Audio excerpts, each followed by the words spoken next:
Previously on Funny Science Fiction. Course of about a 2-minute conversation, I ended up introducing him to my wife, and then halfway through the conversation, introduced him to my wife again.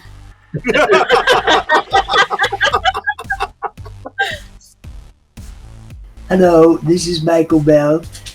Welcome to the Funny Science Fiction Podcast. The podcast where if the medications ever wear off, we'll eventually realize we are not a group of space smugglers with a Wookiee.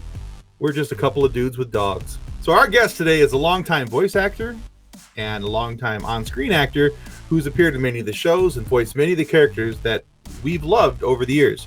You've seen him on shows such as Three's Company, MASH, Get Smart, Star Trek, whether it was Next Generation or Deep Space Nine. His voicing credits include Duke from G.I. Joe, Lance from Voltron, Prowl and Scrapper from Transformers, Zan and Gleek from Super Friends, and General Dodonna from Star Wars Rebels. Now that's just naming a few things, and literally we could sit here all afternoon and go through each of the 394 acting credits that this man has on IMDb. We are, of course, talking about Michael Bell, and it's our privilege to welcome Michael to the show. Hey all! How you doing, everybody? Welcome, Michael. Thank you for joining us. Listen, this is a pleasure. Thank you for asking me. Yeah, very excited. So first things first, before we get to any of the questions, I kind of said this a little bit before we started recording anything, but I want to say thank you for your work over the years. I had no idea the number of shows that you were involved with that shaped and were part of my childhood. And so that things that I watched as a child and from what I'm told by my wife as a man-child. So before we start into these questions, I honestly just want to say thank you for all the work you've done over the years. You have made my life that much more enjoyable.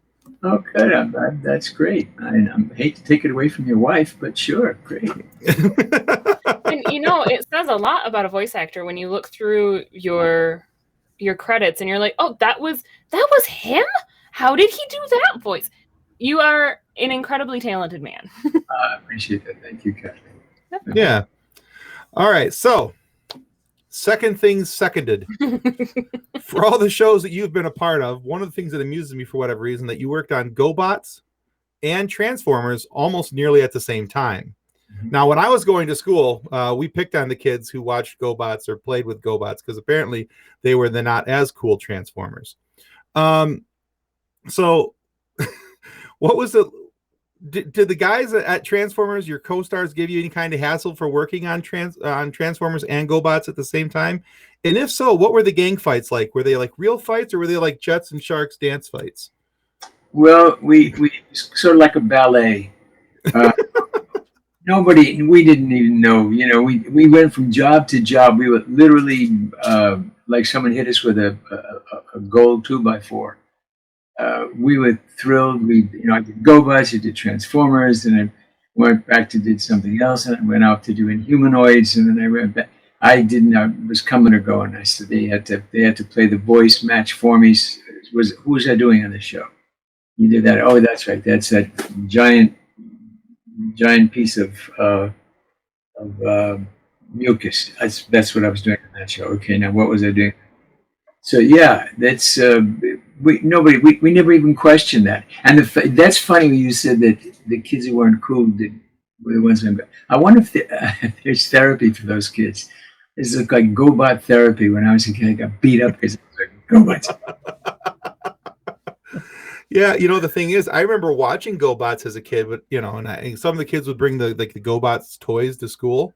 Yeah, and I thought I didn't mind the GoBots, but when you're you're a young kid and going to school, you don't want to go play with the kids who are playing with the uncool toys, so I'd always bring my Transformer toys over and play with the Transformers guys, because you couldn't mix the two. You couldn't have GoBots playing with Transformers because they were separate universes, and Oh my God, that is so, it wouldn't even have occurred to me. And I did something not too long ago, maybe a couple of years ago, as a Transformer. It was a kids show. I played one of my old characters on it. I can't remember the show. Terrible. But they were also, and I think Frank wasn't on it, but Peter was on it. Peter had played one of the roles in it. Okay. I forgot the name of it, but it was for kids basically. It was a morning show for kids, and they called me in to do my old voice, like one of the deep voices. Oh, was that the Transformers Rescue thing? Yeah, it was a rescue. Yeah, Rescue Bots or something. Rescue Bots. Yeah, that's it. Yeah. Okay. Kids that watch that now are getting beat up on a daily basis. Well, hopefully not. Just the 1980s GoBots kids. We all just kind of sit in the corner and rock back and forth. We'll be okay. Couple cups of coffee later, we'll be fine. Yeah, that's cool. Yeah. Oh goodness. So looking at all of your credits, as Tim talked about, you were the voice, one of the big voices of his childhood. And in my childhood, you had the wonderful characters of Drew Pickles, the father of Angelica, and uncle to Tommy and Dill, and Chaz Finster, the father of Chucky on Rugrats. Mm-hmm. Doing multiple voices in that show, do you have any fun stories from those years, from the Rugrats years? We were in studio, so it was kind of difficult to say they were fun stories. We just had a great time doing it. I just recall when they did the movie, I think, I remember it was Rugrats in Paris or one of the Rugrat movies. They brought in Bruce Willis to do the voice of Spike. And I was also the voice of Spike in this series. Mm-hmm. And when they interviewed us, they have these interviews with the big superstars and whatever, and they said, "So you're working with Bruce Willis, and how was that? Was that exciting?" I said, "Well, I really didn't get to work with Bruce, but I really don't care. I don't know why they used Bruce Willis. I was the voice of Spike. Why did they need a superstar to do the voice of Spike?" Well, that didn't make it into the papers. There was no way they're going to say someone didn't care. Someone didn't give a damn that it was Bruce Willis. And I was so much opposed to celebrities doing our show anyway. So as far as the fun thing goes, we went to the premiere of Grauman's Chinese Theater for the first Rugrats movie, which was unusual because it was an animated movie. And a lot of big stars joined. They got a lot of big celebrities who brought their kids. That was the big thing for the celebrities. And Jack Riley, the late Jack Riley, was wonderful. And I were walking down the aisle, and all these people began to yell, "Jack, Jack!" The crowd was yelling, "Jack!" And Jack got all excited. And he just preened and he turned around, and they were talking to Jack Nicholson.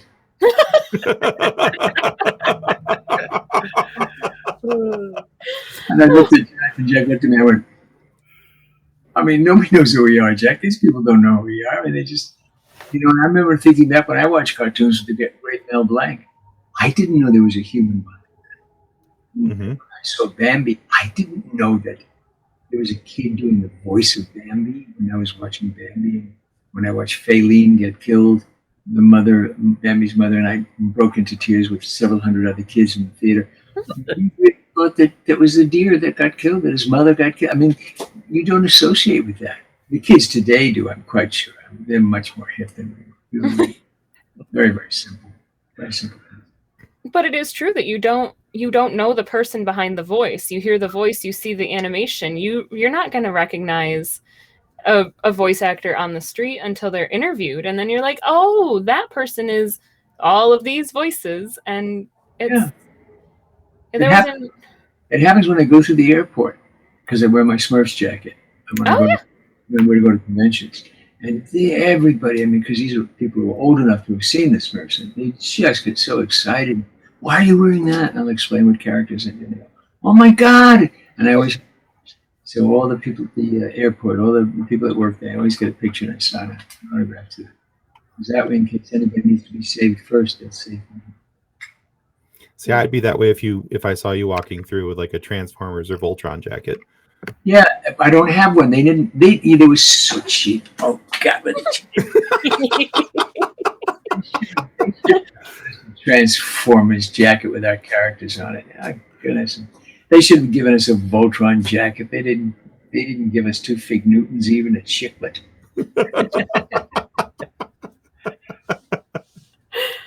Nice.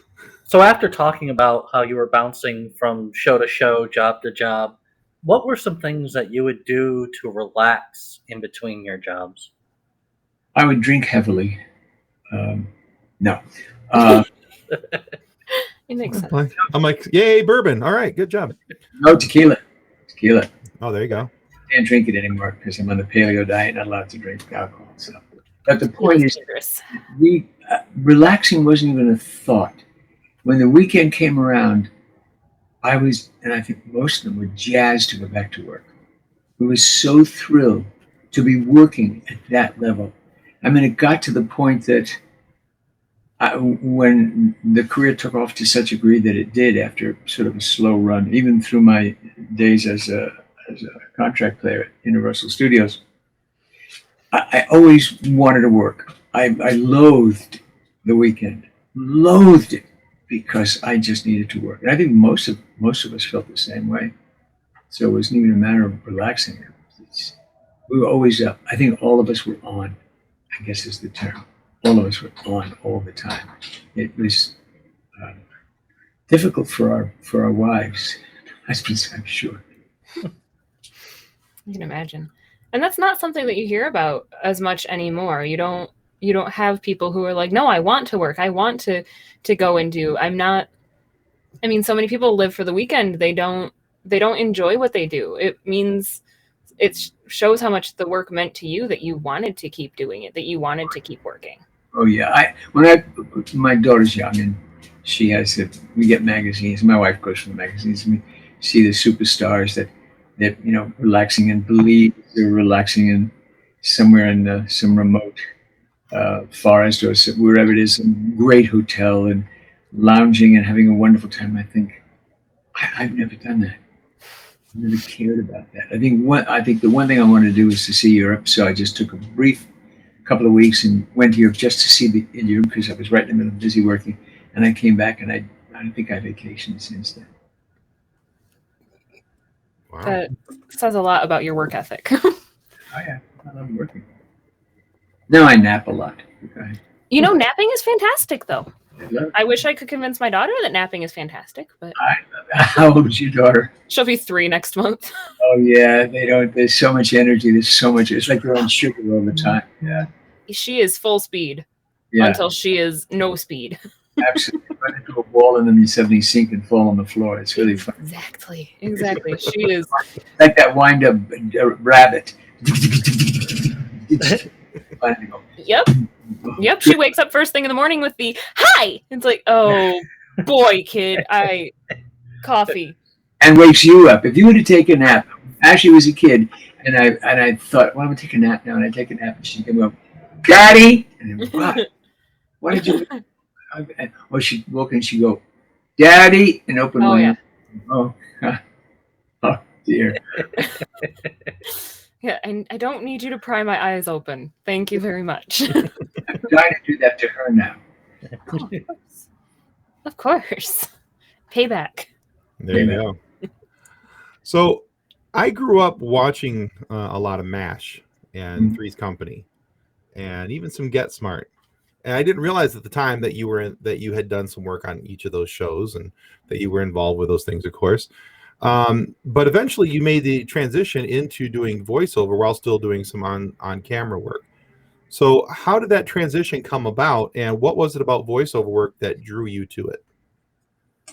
Well, here's a kind of a classic example. At that time I was dating a very famous voiceover lady named Joni Gerber. She was just one of the best in the business. And she said to me, Mike, you do all these wonderful voices, all these different characters, which you'll never play on screen. You know you won't. You're not going to play the hero. You're not going to really play the real big star-studded heavy because they'll get the big superstars for that. That's not going to happen for you. And that's what you want to do. So why don't you do it in terms of your voiceovers? So she talked me into putting together a tape and brought it to her agent. And he said, yeah, I think he's got something. And then she brought me to a session with Mel Blanc. Does everybody know who Mel Blanc is? I know the name. Oh my God.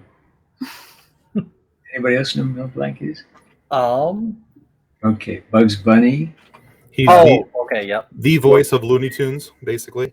Voice of movie tunes. I mean, the voice before Animaniacs, who did all the voices before they needed 12 people to do the many voices that he did. So they brought me in, and Mel's son, Noel, said, yeah, go in with Dad. Because he loved Joni, and he says, let's see what Mike can do. And I played this young kid voice against Mel Blanc. And it was so exciting to be able to get behind the mic and do that. And then Noel said to Mel, Dad, I need you to play the East Indian. I need an East Indian character for this. This is he's a rug seller, and Mike, you're going to be the guy who buys the rug. I said, okay, fine. And Mel launched into it, and it was not East Indian. He said, Dad, that's not East Indian. That's American Indian. I need East Indian. And then he started again. He said, no, Dad, that's American Indian. I need an East Indian. And I'm thinking, oh my God, Mel's going to get angry because now he's going to be embarrassed in front of me that he's not. The great Mel Blanc is not doing a voice in front of this schmuck kid.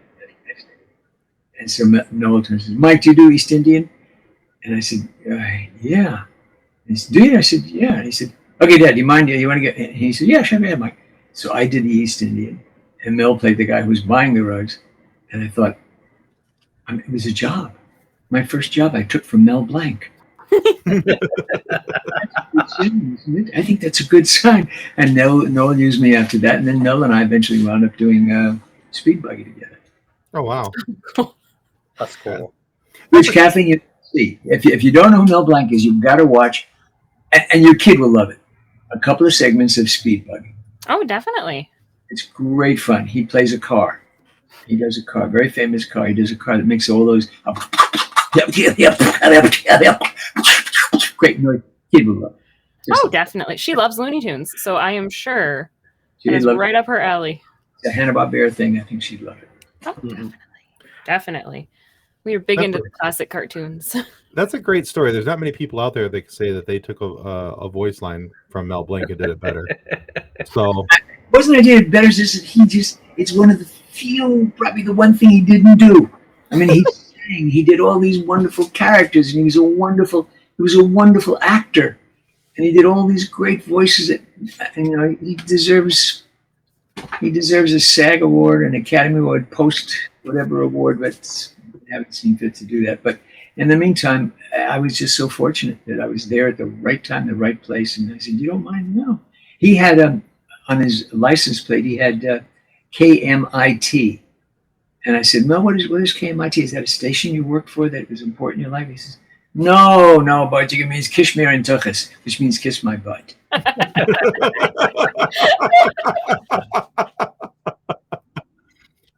Love it. Oh my that's goodness. great. So to be a voice actor, it would take a large amount of imagination. And what were some of the influences that influenced you to grow that imagination to be able to have this broad variety of voices? I'm never sure where that comes from. It probably comes from watching movies of my era where they had actors that came from Broadway or vaudeville that had qualities to their voices, that had, I guess, texture or strange phrasing, like Ed Wynn would be one, and we'd all go, okay, we would go to that, or let's say even if it was somebody like Jack Palance or Boris Karloff or Peter Lorre, they sounded a certain way. There's not that many actors today that sound like that, except maybe the Queen of England.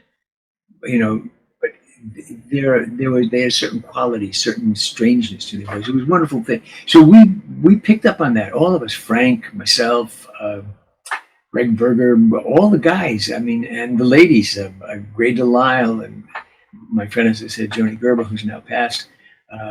They all have adapted and learned those voices. Even my friend, the late Lucy Taylor, who studied with me, because I taught voice animation, who did Daisy Duck and all those characters, wound up lowering her voice when she trained with me, I said, here's what you do. You use these actors as a template. If you were going to doing a dowdy woman, a dowdy old lady, and she's English, look at a Margaret Rutherford film. Because Margaret Rutherford sounds like this, and she's got a large slang draw, and she talks like this. She said, hello, dear, such a pleasure to meet you. And she went, oh, okay, good. I said, that'll get you down here. And then Tallulah Bankhead, go watch Die, Die, My Darling, which is a wonderful old film, a lifeboat. And Tallulah Bankhead spoke like this. And I said, and that'll get you down there. And that's what we did. And that's what they all do. That's what I think most of the good actors that just are not playing heroes. Heroes are ours. That's our voice. Yeah, okay, fine. The rest, things that you develop, you just do it over time. I wish I could do all those voices. Third wish? Free, little master, free!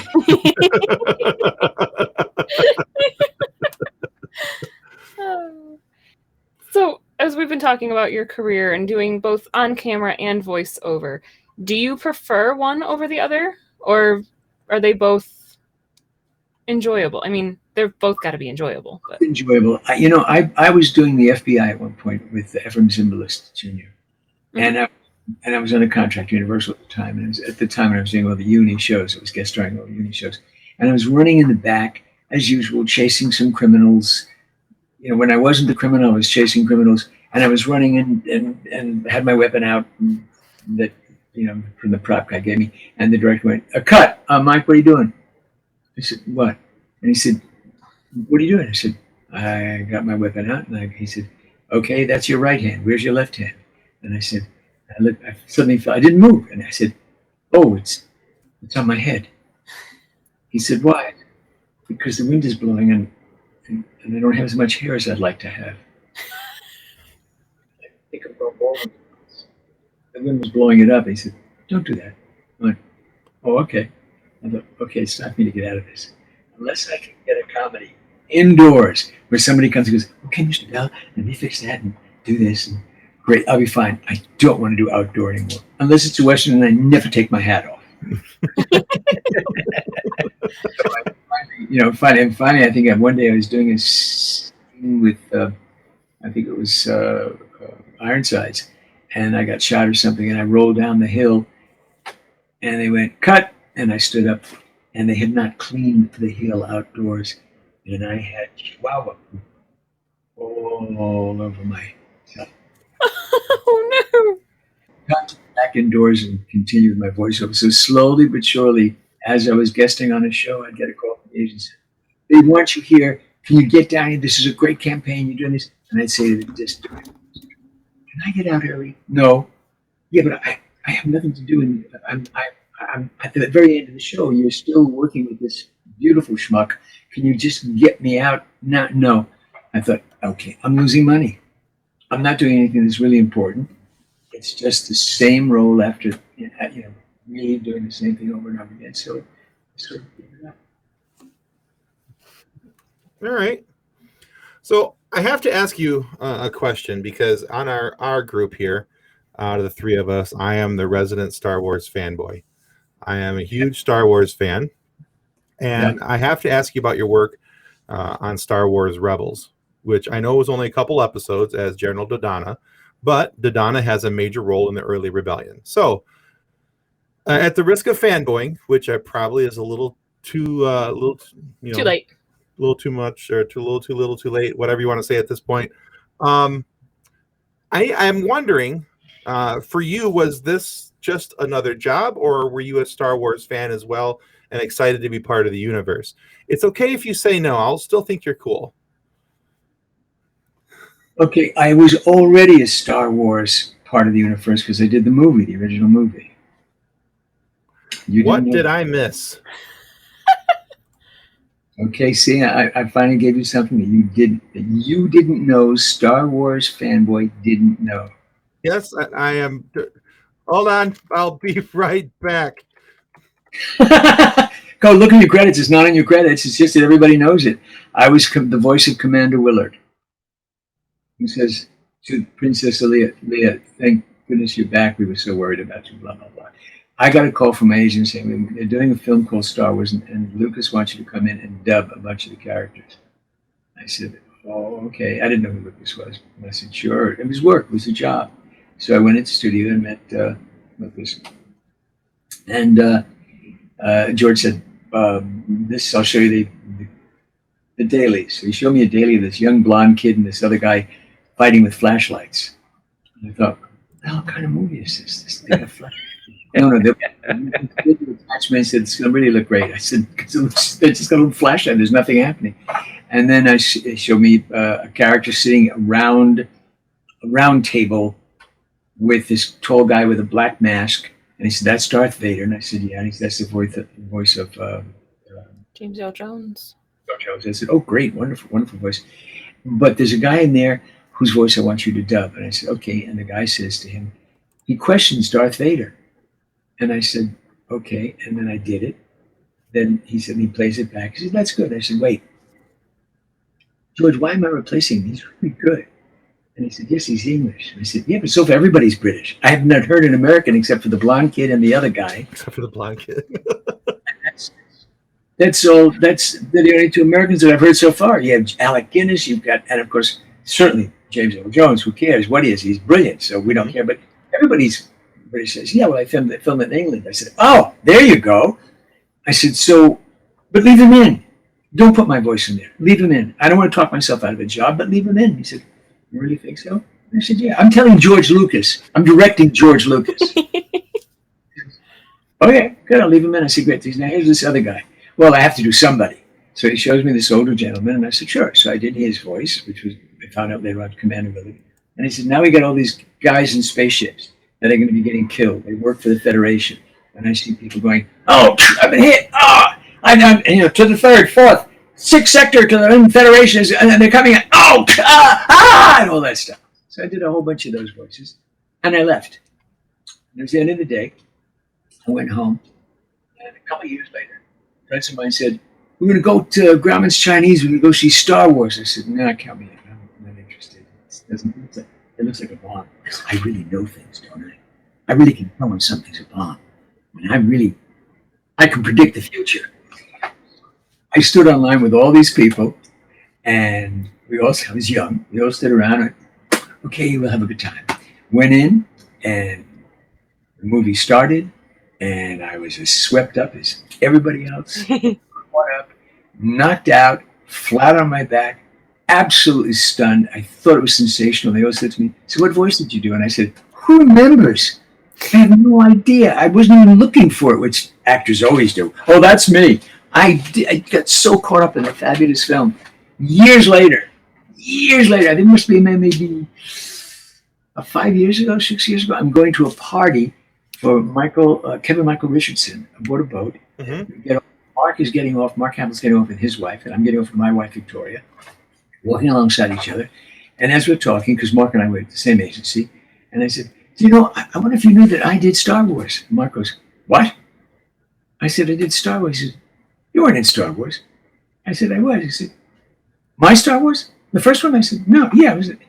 You weren't in Star Wars. I said, I was the voice of Commander Willard. No, you weren't. Yes, I was.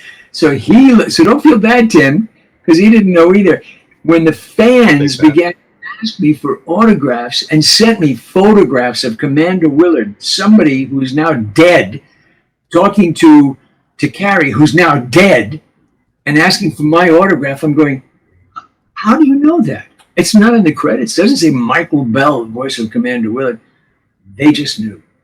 So the next time you watch the film, Tim, watch for that. You won't recognize me among all the kids and all the guys screaming and yelling and dying for the Federation, but you will recognize my voice for Commander Willard. You mean so later this afternoon? Okay, understood. We're done here. And as far as your other question goes, it was great. It was just great working with the cast and the director. Really, that was super. I hadn't. To me, it wasn't something new, but it was great that I had a chance to do it to Donna. It was really just one more notch for me in something important. Well, that is cool. I was completely unaware that you had anything to do with New Hope. I saw your face when you said, aren't you glad to be part of that universe? I went, what I have been. It's my first rodeo, No, I looked at all your credits, and I try to make sure I do my due diligence when it comes to homework on our guests and make sure that especially if it's Star Wars related, because sure. Once I find out that somebody's in Star Wars, I like to find out, okay, what did they do in Star Wars? And what were they, I don't care if you were a grip on one of the sets. I want to know what you did and what your function was and how I always say, and I've said this so many times during the course of our podcast, that Star Wars is like, my marriage to me. It's there for me in sickness and health, good times and bad. I watch it all the time. I am absolutely enamored with the universe. And so for me, when we have a guest that has anything to do with Star Wars, I get very excited and I dive into it and I try to figure out what they're doing. And so for you to tell me that you had a role that I didn't know about, I'm like, wait, what? No. So I started, Your face was, it was so great. You literally could not have acted that. When I said I was the first man to win Star Wars, you went,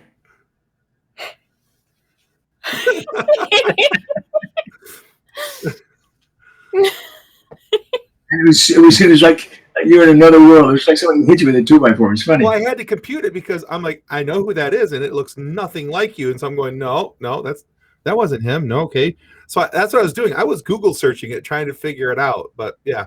So, but by the way, if you do go out there, there's a Star Wars wiki page that does credit you with voicing Willard. So It's a Wikipedia page. I've never gone out there. I've never looked. I have no idea who found out. Not a clue. I have no idea until I started to get fan requests with the photo of two lovely people from that movie, and I'm going, I'm signing my autograph, and I have to say in the bottom as the voice of Commander Willard, so people don't think that's me. right. No, that's cool. That is so cool. Well, I learned something today. I don't know about you two, but I learned something. I got Today's educated. day has been made. You're darn tootin' it has been. That's awesome. Also did the games. Also did voices on the Lucas Wars games, which was standard. Yeah. Yeah, those I saw.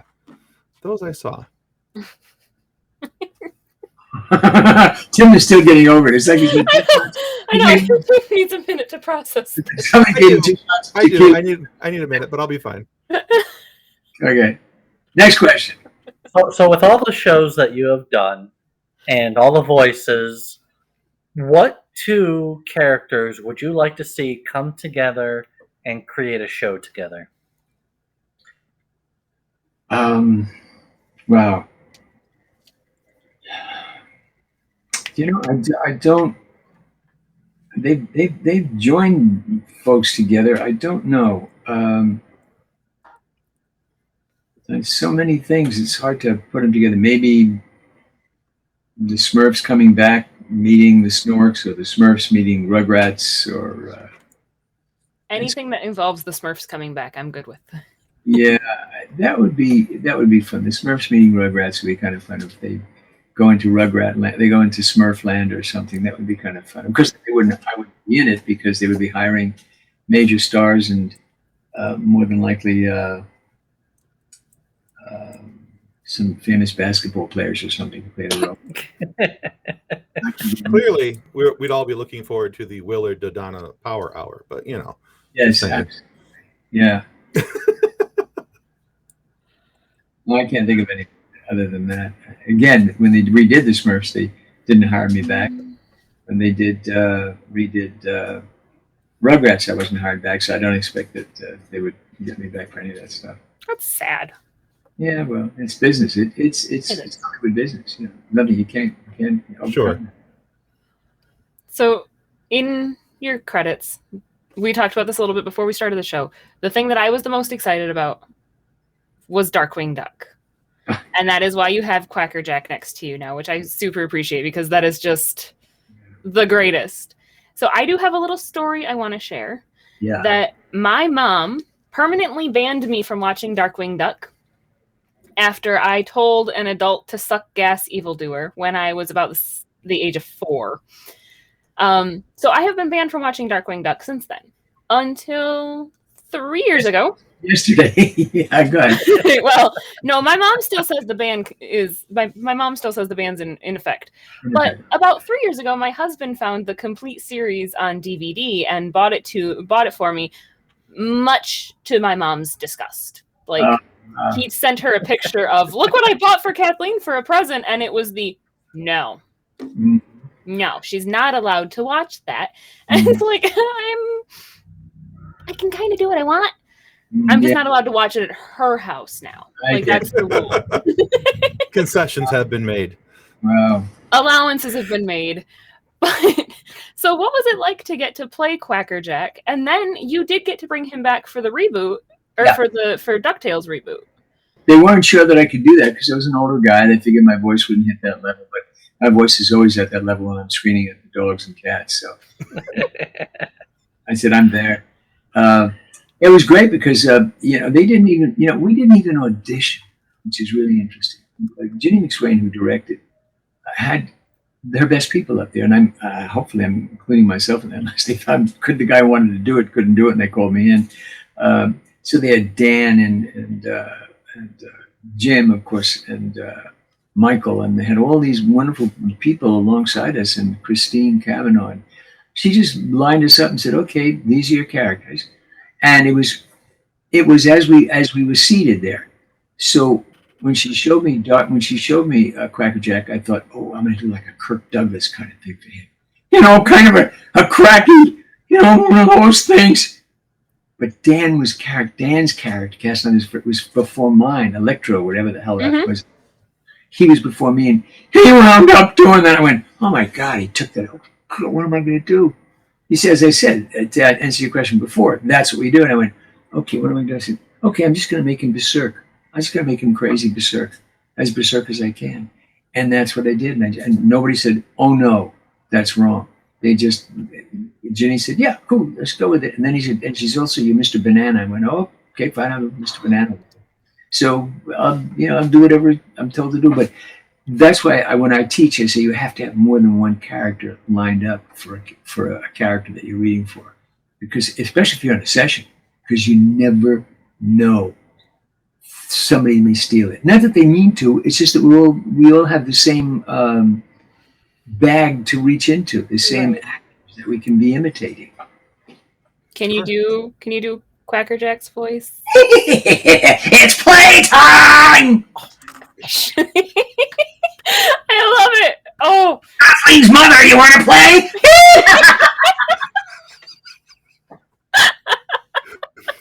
I think we just found the preloaded clip for next episode. Oh my gosh, I love it so much. I love Darkwing Duck. We'll QuackerJack sending is that to Kathleen's mother this afternoon. All right. Oh yeah. I'm gonna be in so much trouble. It'll be okay. She lives 200 miles. I'll be safe. That's so funny. When I was a kid, I wasn't allowed to watch porno, and you weren't allowed to watch QuackerJack. What a difference in age. So there's that. Parenting changes.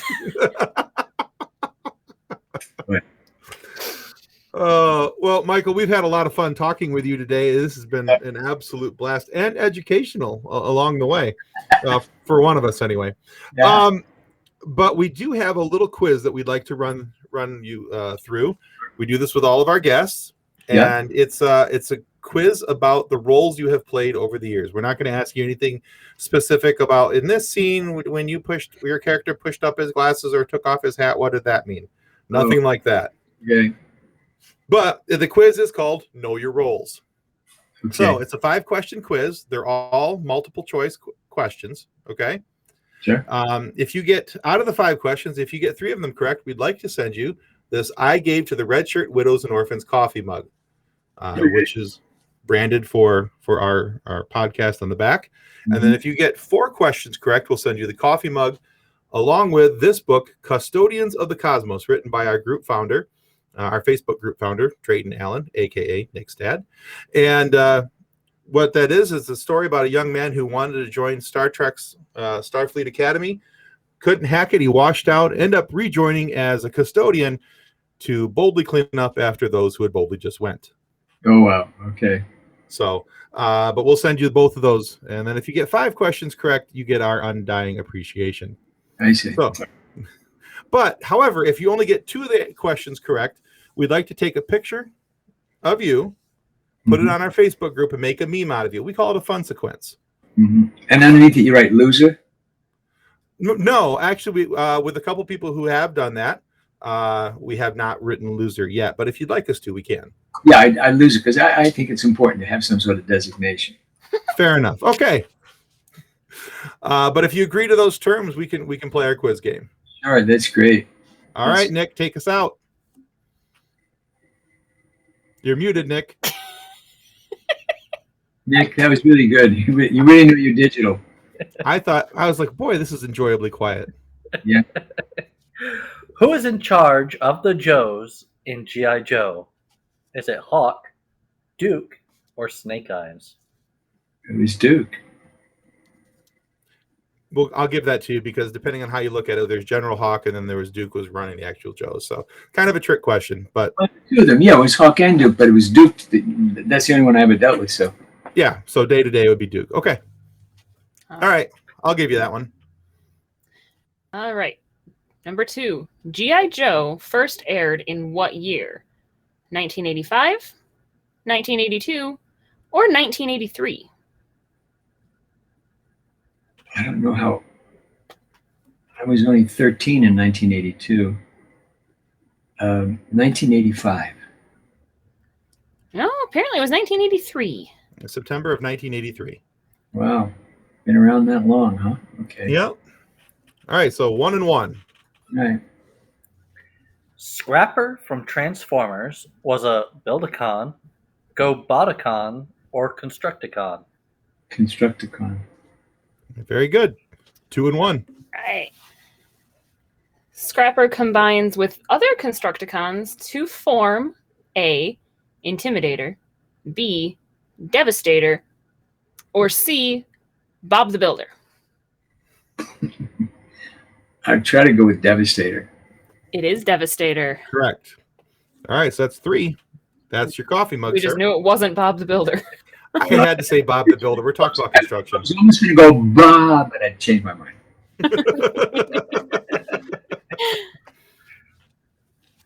Gleek is a blue alien monkey from the planet Exor, Effexor, or Elixir?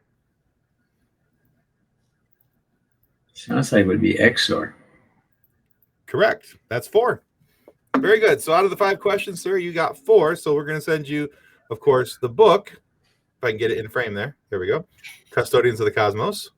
And the coffee mug for the Red Shirt Widows and Orphans Fund. Okay. So Consolation prizes for putting up with us for the last hour. exactly. So, and when we're done here, after we say our goodbyes, please don't hang up right away. We want to make sure we get your shipping address where we generally want to send you those. Okay. Well, Michael, thank you so much for being on the show with us today. Where can our listeners go to find out more about your works or what's coming up? Well, I'm at michaelbellvoices.com, I think. I'm not big on websites. I'm sure I have one. Somebody's done one for me. I think it's michaelbellvoices.com. And anybody that wants to study, I teach voice animation as well. Anybody that wants to study, I don't have a class running at the present time. I just ended my class. But I do have a class that I teach for free. And it's on YouTube, and it's called Michael Bell Voice Animation Seminar. And I teach 5 very talented young kids who are, a couple of them now are Groundlings, which is a big improv group. And I'm teaching them how to do voices, and take about an hour, and you can zero in, and it's for free. And that's kind of a great place to go. Awesome. And if your fans, any of your fans are into, and as you know, I'm into wildlife rescue and animal rescue. It's my big love. Anybody is interested, I'd love them to tune into my daughter's film called Love and Bananas. It's a documentary about saving an elephant in Thailand. Oh, Excellent. Rescuing it and taking it to a sanctuary from a trekking camp, which was horrendous. And it's just a beautiful film, got all kinds of awards. It was in contention for an Academy Award. And she produced and directed it. It's called Love and Bananas. We will absolutely include that. definitely. Yeah. So we will make sure that we put all of those in our show description. And I will definitely be looking up Love and Bananas because I love elephants. You will love this one. There's a couple of moments that are a little hard, and then she gets past it. She has to show you what the problem is. And then learn about the importance of elephants to the environment and why we need them. It's really a beautiful film. It's very well done, and you will laugh and you will cry and you will laugh again. Believe me, I've been in audiences, packed audiences, people just standing and applauding. It was just great. Oh, excellent. Sounds wonderful. I will definitely be checking that out. I mean, right after I go find you in Star Wars, but I will definitely be checking out Love and Bananas. That sounds really good. Thank you for you lied, Mark. In Star Wars. That's right. He's going to find it. If Tim didn't know it didn't happen. Well, that's getting to be less and less of a thing as I get older. I'm like, You've been listening to your teenager too much. Well, that's probably true as well. But okay, so guys, we've had a really nice time here with Michael today.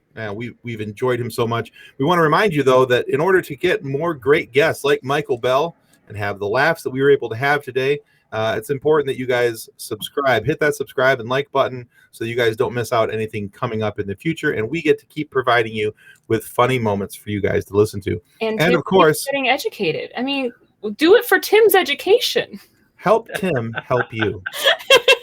So please subscribe. It's going to help more than we'll ever really be able to tell you. And of course, go out and check out Michael Bell's work. There is some really cool stuff and some stuff we don't even know about, apparently. So that's always good to find out about. Now, if you're not happy with the content of today's video, it happens from time to time, and we're always sorry that it does. All you have to do is submit in single form, of course, to the Decepticons, Scrapper in particular. Scrapper just so happens to be the head of our complaint department. Not only will he acknowledge your puny human complaint, but he's only really going to do it if you begin and end all of your sentences with the phrase, "Hail Megatron."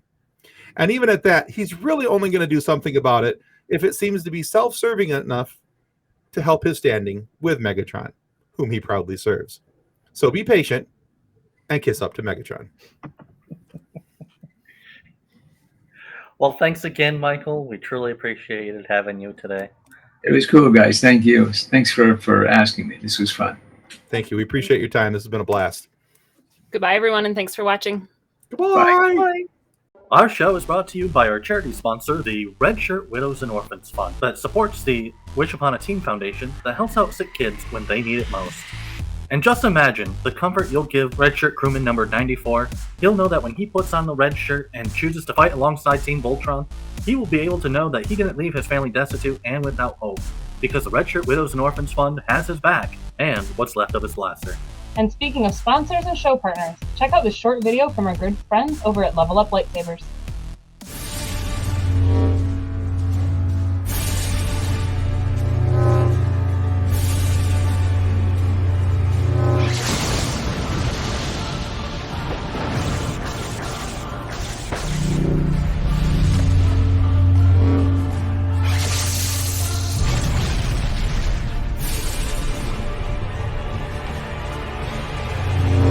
Information about Level Up Lightsabers and their online training sessions can be found in the episode description below.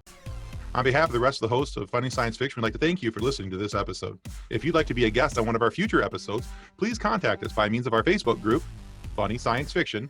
You can find us on Twitter or Instagram using the handle @FunnySci-Fi, or you can go to DraytonAllen.com and click the Contact Me link at the bottom of the page.